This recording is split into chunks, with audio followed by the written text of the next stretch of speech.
انا النهارده بقى جاي اجاوبكم معايا. هنعمل احلى طريقه فعلا لعمل البط. شايفين الحلاوه والجمال والطعامه، حاجه كده من الاخر شكلها كان جنان.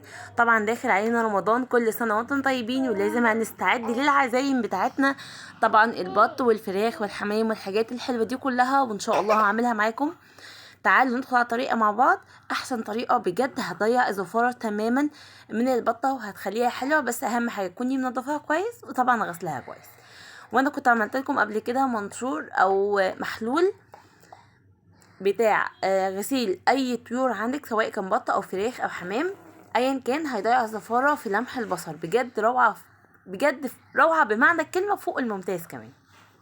يلا بينا ندخل على الفيديو بتاع النهارده. استنى منكم ليست امرا حطوا لايك للفيديو.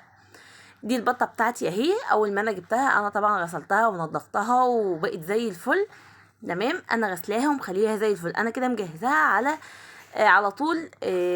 هجهز الوصفه بتاعتنا. انا ما بحبش البط غير بالطريقه دي. جربت طرق كتير جدا ولقيت الطرق كلها مش كويسه بصراحه. طيب ده ايه؟ ده بصل. انا جبت بصل وقطعته عادي وحطيته على النار، عصقته عادي جدا.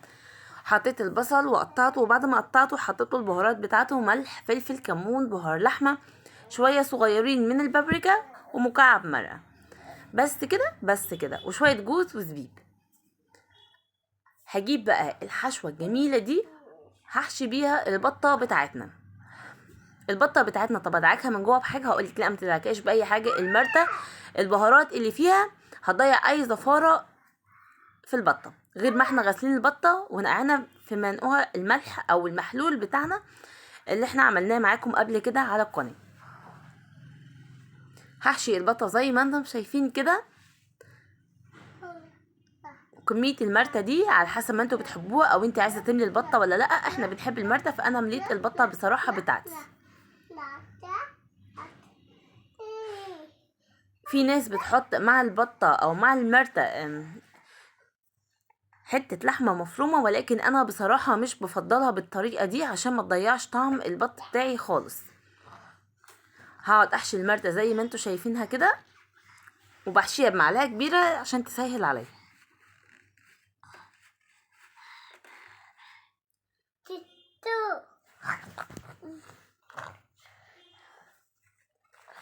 هخلص الكميه بتاعتي كلها وهقفل البطه بتاعتي. قدامك بقى خيارين: يا اما تجيبي ابره وخيط وتخيطيها، وده الاهل زمان كانوا بيعملوا، ولكن انا مش بفضل الطريقه دي خالص. انا بقفلها بخله سنان.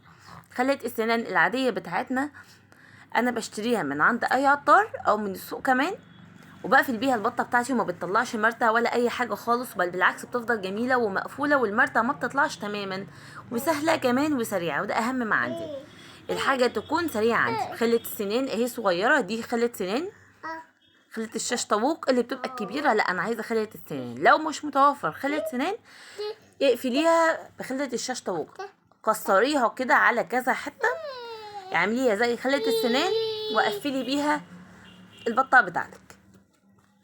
انا هقفل البطة بتاعتي زي ما انتم شايفين كده، من كل حتة فيها اقفلها من هنا، واقفلها من تحت وكمان من الرقبة، عشان ما تطلعش المرتة بتاعتي خالص.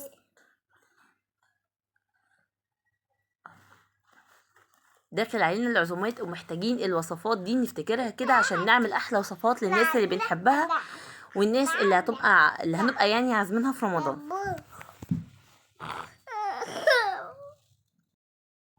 زي ما انتم شايفين انا قفلتها خالص من تحت وقفلتها من فوق.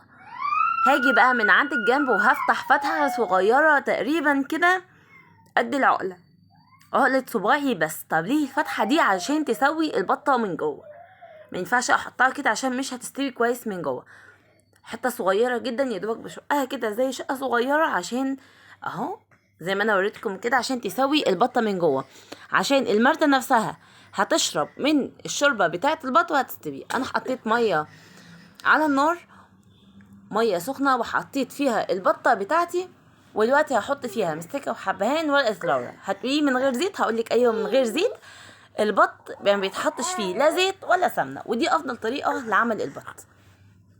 البط من الحاجات اللي بتبقى سمينه جدا وبتنزل سمونيه يعني جامده جدا فعلا، فعشان كده ما ينفعش ان احنا نحط لها لا زيت ولا سمنه ولا اي حاجه من الحاجات دي. انا كنت حطيت هنا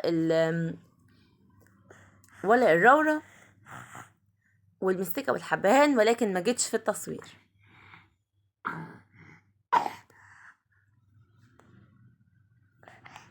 والعيدان دي يا بنات بتسوي البط بسرعه جامده جدا. حطيها في اي طيور عندك هتلاقيها بتسوي البط في اي، يعني بتسوي اي طيور عندك بسرعه فعلا بمعنى الكلمه، ما بياخدش وقت. هسيبه بقى لما يستوي ارجع لكم تاني. وده كان شكله بعد ما استوى. رجعت لكم تاني اهو، شايفين مهريه يا بنات، مستويه فعلا جدا. انا بحب الاكل مستوي. دلوقتي بقى هدخل البطايه بتاعتي دي الفرن. اهو جايه بقول لكم مستويه جامد جدا، وبطلع الفص مستوي جدا فعلا. هدخلها بقى تحت الشوايه يا دوبك تاخد وش كده حلو جميل عشان نقدم البطه بتاعتنا مع بعض.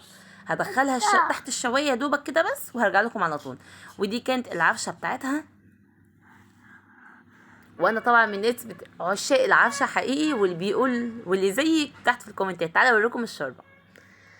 ودي الشوربه بتاعتنا، هوريكم قد ايه صافيه وجميله. شايفين سمينه جدا ازاي وصافيه، وفي نفس الوقت لونها حلو ورايق، لان انا اهتميت بنظافه البطه بتاعتي، وفي نفس الوقت طبخاها بطريقه حلوه ومفيش مرته نزلت خالص اهو، عشان انا مقفله البطه بطريقه كويسه.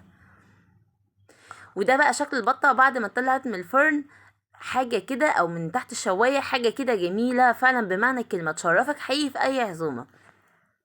وده كان الفيديو بتاعي النهارده. وما تنسوش بقى تحطوا لي لايك وتقولي رايكم، وجربوها بطريقتي، احسن طريقه احسن من اي طريقه تانية. لا تقولي لي بط بالبرتقال ولا غيره، بجد الطريقه دي لا يعلى عليها. هستناكم تجربوها وتقولي رايكم في الكومنتات. ويا رب الفيديو بتاعي يكون عجبكم، والسلام عليكم ورحمه الله وبركاته.